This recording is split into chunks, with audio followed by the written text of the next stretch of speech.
আসসালামু আলাইকুম।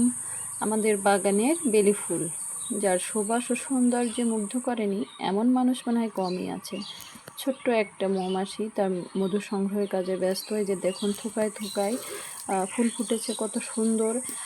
যেমন মানে সুবাস এই বেলি ফুলের, তেমন কিন্তু এর সৌন্দর্য আপনাকে বিমোহিত করবেই। আর এর পাশে যেটা দেখবেন সেটা হচ্ছে আমাদের গন্ধরাজ গাছ। এটা আমরা নতুন করেই আসছে, এখনও ফুল ফুটেনি, ফুল ফুটলে ইনশাল্লাহ দেখাবো। এর যে পাশে আমাদের ছোট ছোট আমাদের যে ডালগুলো, এগুলো আমরা ছেটে দিই, দেওয়ার পরে নতুন ডাল গজিয়ে এখানে আবার করিয়ে আসছে, ইনশাল্লাহ ফুল ফুটলে দেখাবো। এর পাশেই আছে আমাদের আরেকটা গাছ, সেটা হচ্ছে টগর ফুল গাছ।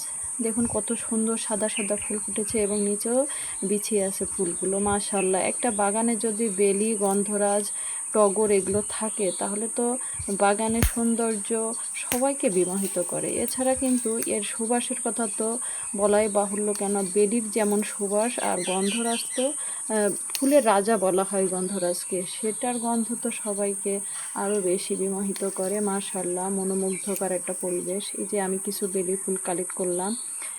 আসলে বেলি ফুল কিছুক্ষণ পরে বা অল্প সময়ের ভিতরে এটা কিন্তু কেমন নষ্ট হয়ে যায়, এজন্য টাটকা থাকতে আমি এগুলো সংগ্রহ করি, ভালো লাগে। খুব সুন্দর, মানে বেলি ফুলের আকর্ষণ সবাইকেই করে আমার যতটুকু ধারণা। মাশাআল্লাহ।